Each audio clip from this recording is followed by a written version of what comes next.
Good morning students. I am Assistant Professor Nidhi Goyal, government college Bara. Students, हम लोग अभी तक इनकम टैक्स में बीकॉम सेकेंड ईयर का हाउस प्रॉपर्टी स्टडी कर रहे थे। ठीक है, civil income from house property में हमने अभी तक देखा कि किस तरह से लेट आउट हाउस प्रॉपर्टी का annual value, gross annual value calculate किया जाता है। ठीक है, इसमें हमने अनरियलाइज्ड रेंट कैलकुलेट करना सीखा, देन हमने रेंट ऑफ वैकेंसी पीरियड का एडजस्टमेंट सीखा। अब हम आगे स्टडी करेंगे कि किस तरीके से हम एनुअल वैल्यू में से डिडक्शंस लेस करते हैं। तो देखिए, हाउस प्रॉपर्टी में, लेट आउट हाउस प्रॉपर्टी में कौन कौन से डिडक्शंस दिए जाते हैं। सबसे पहला डिडक्शन होता है बच्चों एनुअल वैल्यू का 30% स्टैंडर्ड डिडक्शन। ओके, तो फर्स्ट वन इज मानक कटौती, स्टैंडर्ड डिडक्शन। सबसे पहला डिडक्शन हम देते हैं स्टैंडर्ड डिडक्शन, जिसे हिंदी में बोला जाता है मानक कटौती। और ये हमेशा एनुअल वैल्यू का 30% होता है।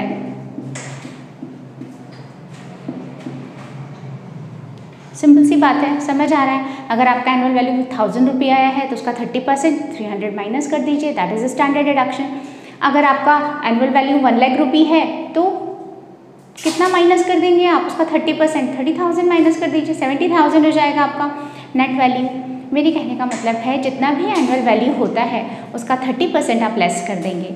अब अगर आपका एनुअल वैल्यू 0 होता है तो फिर आपका स्टैंडर्ड डिडक्शन भी 0 हो जाएगा, है ना। तो उस कंडीशन में आपको कोई भी स्टैंडर्ड डिडक्शन प्रोवाइड नहीं की जाएगी, just because annual value is 0। Clear.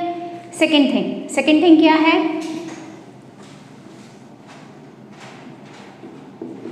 Interest on loan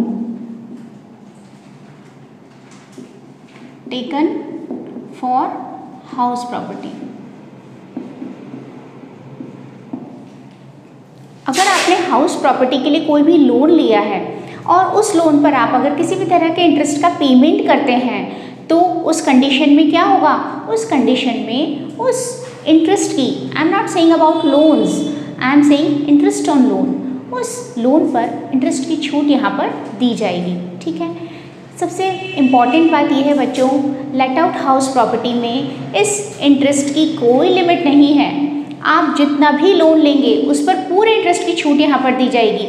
चाहे आपका इंटरेस्ट 1 लाख बनता है, चाहे 10 लाख बनता है, चाहे 20 लाख बनता है, इट डजेंट मैटर। लेकिन इसके अंदर कुछ इंपॉर्टेंट चीज़ें क्या है, केवल 4 ही पर्पज़ हो सकते हैं जिसके लिए आपको लेट आउट हाउस प्रॉपर्टी पर इंटरेस्ट ऑन लोन की छूट दी जाती है। वो 4 चीज़ें कौन कौन सी हो सकती हैं। एक हो सकता है या तो आप हाउस प्रॉपर्टी परचेज करना चाहते हैं फॉर परचेज, या फिर रिपेयर एंड मेंटेनेंस, रिपेयरिंग के लिए।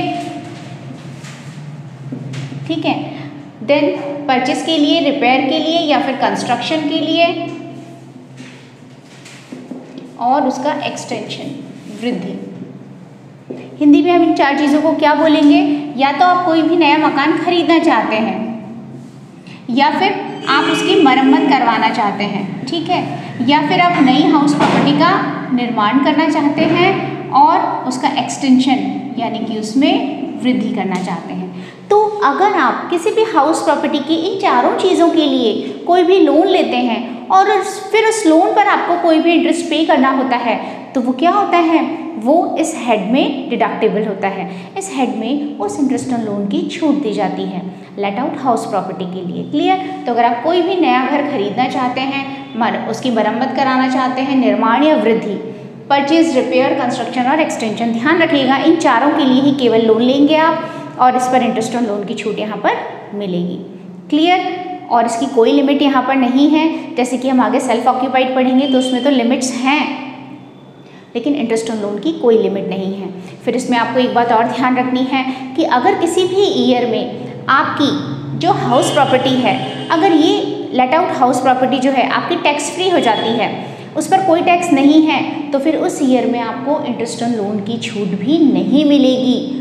जैसे सेल्फ ऑक्यूपाइड हाउस का अलग चलता है, I am talking about late out house. अगर किसी ईयर में आपकी late out house property tax free है तो उस कंडीशन में आपका इंटरेस्ट ऑन लोन भी डिडक्टेबल नहीं होगा, इसे माइनस नहीं किया जाएगा। Got it? ओके। इस तरीके से आप इसकी छूट देते हैं। फिर इसमें बच्चों कुछ और भी पॉइंट्स हैं जिन्हें हम कंसिडर करते हैं।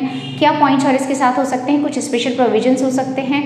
देखिए, जैसे सबसे पहली चीज़ आती है केवल साधारण ब्याज की कटौती इसमें दी जाती है। साधारण ब्याज मतलब आपका जो नॉर्मल इंटरेस्ट बनता है, सिंपल इंटरेस्ट जिसे आप बोलते हैं, है ना।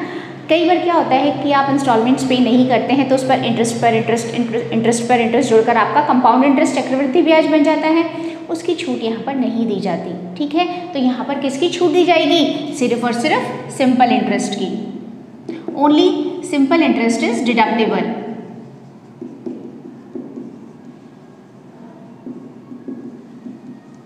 ठीक है, दूसरा, इससे कोई मतलब नहीं है कि आपने इस इंटरेस्ट का पेमेंट किया या नहीं किया। अगर आपका इंटरेस्ट ड्यू हो गया है तो आपको इसकी छूट दे दी जाती है। ठीक है, ये ड्यू के बेसिस पर दी जाती है, पेमेंट के बेसिस पर नहीं दी जाती है। क्लियर। तीसरी चीज़, अगर आपने किसी भी तरह की कोई भी दलाली या कमीशन पे किया है इस तरह के लोन को लेने के लिए, इस तरह के किसी भी काम के लिए, आपने अगर किसी भी तरह का कोई भी दलाली, कोई भी ब्रोकरेज या कोई भी कमीशन पे किया है तो उसकी कोई डिडक्शन यहाँ पर नहीं दी जाती है ना। तो नो डिडक्शन रिगार्डिंग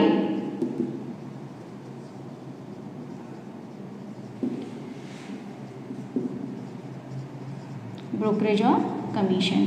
ठीक, नो डिडक्शन रिगार्डिंग ब्रोकरेज और commission. Payment of interest outside India, और किसी भी तरह का इंटरेस्ट भारत के बाहर पे किया जाता है, ठीक है, और उस पर इंडिया में कोई भी टीडीएस नहीं दिया गया है।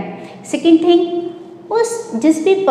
जो भी पर्सन इस इंटरेस्ट को बाहर पे कर रहा है उसका कोई लीगल रिप्रेजेंटेटिव इंडिया में नहीं है जिससे कि हम अपना टैक्स रिकवर कर सकें। तो फिर ऐसी कंडीशन में हम इस इंटरेस्ट की कोई डिडक्शन यहाँ पर नहीं देंगे। एक, इस पर टीडीएस नहीं दिया गया है, दूसरा, उस पर्सन का कोई रिप्रेजेंटेटिव ऐसा इंडिया में नहीं है जिससे हम इसकी रिकवरी कर सकें। तो फिर इस कंडीशन में हम क्या करेंगे, जो भी भारत के बाहर ब्याज चुकाया जा रहा है उसको हम यहाँ पर लेस नहीं करेंगे। रिमेंबर इट, इसे डिडक्ट नहीं करना है। Okay, then deduction of interest of new loan taken for payment of old loan. कई बार ऐसा भी करते हैं कि हम अपने पुराने लोन को चुकाने के लिए, यहाँ I am talking about house property, let out house property, अपने पुराने लोन को चुकाने के लिए अगर आपने कोई नया लोन ले लिया है, ठीक है, तो फिर उसके संबंध में आप अगर किसी भी इंटरेस्ट की छूट चाहते हैं तो वो आपको यहाँ पर दी जाएगी, है ना। वो वैलिड है आपके लिए क्योंकि वो उसका पर्पस तो एट लास्ट हाउस प्रॉपर्टी से ही रिलेटेड है। ठीक है, तो आई होप ये समझ आया आपको। Interest on loan taken for house property, अगर आपने कोई भी बोरो की है कैपिटल, कोई भी अमाउंट, तो उस पर आपको इंटरेस्ट की छूट दी जाएगी। अगर आप उसकी परचेजिंग के लिए लिया है आपने हाउस प्रॉपर्टी की, या उसकी रिपेयरिंग के लिए, या फिर कंस्ट्रक्शन के लिए, या फिर उसके एक्सटेंशन के लिए, है ना, उसकी वृद्धि के लिए, उसका निर्माण, उसकी मरम्मत, उसको खरीदना या फिर उसका वृद्धि करना, इन चारों में से किसी भी पर्पज़ से आपने कोई भी अमाउंट बोरो किया है और आप उस पर ब्याज का भुगतान करते हैं तो वो यहाँ पर डिडक्टेबल अमाउंट है। इसकी कोई लिमिट हाउस प्रॉपर्टी में नहीं है। There is no limit in house property, let out house property. फिर उसके बाद इसमें केवल सिंपल इंटरेस्ट की छूट दी जाती है। ठीक है, कोई ब्रोकरेज और कमीशन आपने इस लोन के लिए पे किया है उसकी कोई छूट यहाँ पर नहीं दी जाएगी। आपने कोई भारत के बाहर ब्याज चुकाया है और उस पर कोई टीडीएस नहीं दिया है, ना आपका कोई रिप्रेजेंटेटिव इंडिया में है, तो फिर आपको कोई इसकी छूट नहीं दी जाएगी।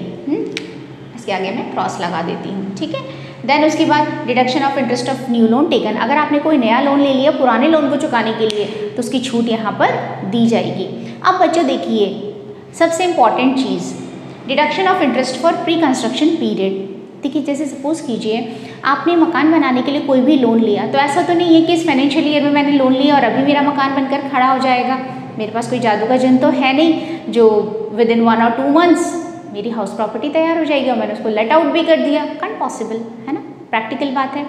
तो इसका मतलब है, अब सपोज कीजिए मैंने 2018 में अपना लोन सैंक्शन करवाया, ठीक है, 17-18 मेरा ईयर था, उसमें मैंने लोन सैंक्शन करवाया और फिर उस लोन को सैंक्शन करवाने के बाद मेरा मकान बनकर चल रहा है, तैयार हुआ। अब आप सपोज कीजिए अभी सितंबर 20 में, है ना, अभी लास्ट मंथ सितंबर 20 में मेरा घर बनकर तैयार हुआ, लग गया टाइम, 1.5-2 साल, बीच में लॉकडाउन भी आ गया, सारी प्रॉब्लम्स हो गई, कोविड-19 भी आ गया।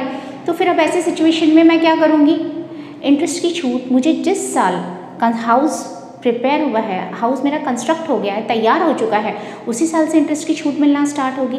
उसके पहले चूँकि जिस चीज़ का एग्जिस्टेंस ही नहीं है उसकी छूट देने का कोई मतलब ही नहीं बनता। ये बात हमको समझ आती है।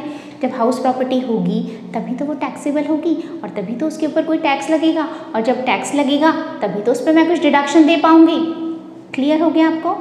वेल एंड गुड, अच्छी बात है। अब आप देखिए इसमें मेरा घर सितंबर 20 में बनकर तैयार हुआ, तो यानी कि मेरा फाइनेंशियल ईयर कौन सा हो गया? दैट इज़ 2021 मेरा फाइनेंशियल ईयर, क्योंकि मेरा फाइनेंशियल ईयर अप्रैल टू मार्च चलता है, तो मेरा फाइनेंशियल ईयर हो गया 2021। ये भी ठीक है। अब बच्चों, जिस साल मेरा घर बनकर तैयार होता है ना, उससे पहले वाला मतलब उस फाइनेंशियल ईयर की लास्ट डेट तक का जो भी इंटरेस्ट है वो सारा प्री कंस्ट्रक्शन पीरियड में आता है। वो सारा का सारा पीरियड प्री कंस्ट्रक्शन पीरियड होता है, और उस प्री कंस्ट्रक्शन पीरियड का जो भी इंटरेस्ट होता है उसकी हम कैलकुलेशन करते हैं मंथ वाइज। जिस भी मंथ में मैंने उसे लिया उस दिन से लेकर इस 31 मार्च तक सारा का सारा पीरियड काउंट करेंगे हम, और फिर उस प्री कंस्ट्रक्शन पीरियड का जो भी इंटरेस्ट आएगा उसको 5 इक्वल एनुअल इंस्टॉलमेंट्स में हम बांट देंगे। किस में बांट देंगे? 5 समान वार्षिक किश्तों में। अब सपोज कीजिए मेरा प्री कंस्ट्रक्शन पीरियड का ब्याज आया 45,000 रुपये। मैंने जो भी लोन लिया उस पर जो भी रेट ऑफ इंटरेस्ट थी और जो भी टाइम पीरियड था, मैं भी आपको डेट से इस चीज़ को समझाऊंगी, एक बार वर्बली बता रही हूँ। तो 45,000 मेरा ब्याज आया है ना, मकान बनकर तैयार होने से पहले का ब्याज। तो फिर अब उस कंडीशन में मैं क्या करूँगी? उस 45,000 को 5 किश्तों में बांट दूँ, 5 से डिवाइड कर दूँ, 5 9 जा 45, 9,000 रुपये हो गया। अब मैं हर साल 9,000 रुपये की छूट उस ब्याज की दूंगी, मुझे इनकम टैक्स डिपार्टमेंट देगा। ये बात समझ आ गई आपको? 5 इक्वल एनुअल इंस्टॉलमेंट्स। अच्छा, फिर आप कहेंगे मैडम ये कब से स्टार्ट होगी? ये कब से स्टार्ट होगी? जिस फाइनेंशियल ईयर में मकान बनकर तैयार हुआ है उस फाइनेंशियल ईयर से ही इसकी छूट दी जाएगी, 5 सालों तक दी जाएगी, है ना, 5 किश्तों में दी जाएगी। और दूसरा जो सिंपल इंटरेस्ट बनता है भाई, मैं अब ये तो मैंने प्री कंस्ट्रक्शन पीरियड की बात कर दी। अब जो मैं करंट की बात करूँ, मेरा मकान सितंबर में बनकर तैयार हुआ और मेरा तो ईयर मार्च में एंड होगा, तो इस साल मुझे इस फाइनेंशियल ईयर में जो भी एक्चुअल रेंट बनता है उसकी छूट दे दी जाएगी, और आगे हर साल जब तक मैं लोन रीपे नहीं करूँगी, जैसे अपन नॉर्मल में देते हैं वैसे इंटरेस्ट की छूट दे दी जाएगी। तो इसका मतलब है कि जो भी इंटरेस्ट है, अगर आपने घर परचेस किया है या एक्सटेंशन किया है या रिपेयर्स की है तो कोई दिक्कत नहीं है, लेकिन अगर आपने कंस्ट्रक्शन के लिए लोन लिया है और आपका घर जब आपने लोन लिया तब से घर बनने तक का पूरा पीरियड प्री कंस्ट्रक्शन पीरियड होगा, और उस पीरियड की इंटरेस्ट को हम 5 इक्वल एनुअल इंस्टॉलमेंट्स में बांटेंगे, तो वो प्रायोर इंटरेस्ट हो जाएगा, ठीक है। और बाकी का जो इंटरेस्ट होगा वो नॉर्मल इंटरेस्ट होगा। तो दोनों के टोटल से ही हमारा टोटल डिडक्टिबल इंटरेस्ट आएगा। ब्याज की जो कटौती दी जाएगी वो इन दोनों के अमाउंट को जोड़ कर दी जाएगी। Is it clear? अब देखिए मैं आपको ये चीज़ समझाती हूँ कि किस तरह से प्री कंस्ट्रक्शन पीरियड कैलकुलेट किया जाता है।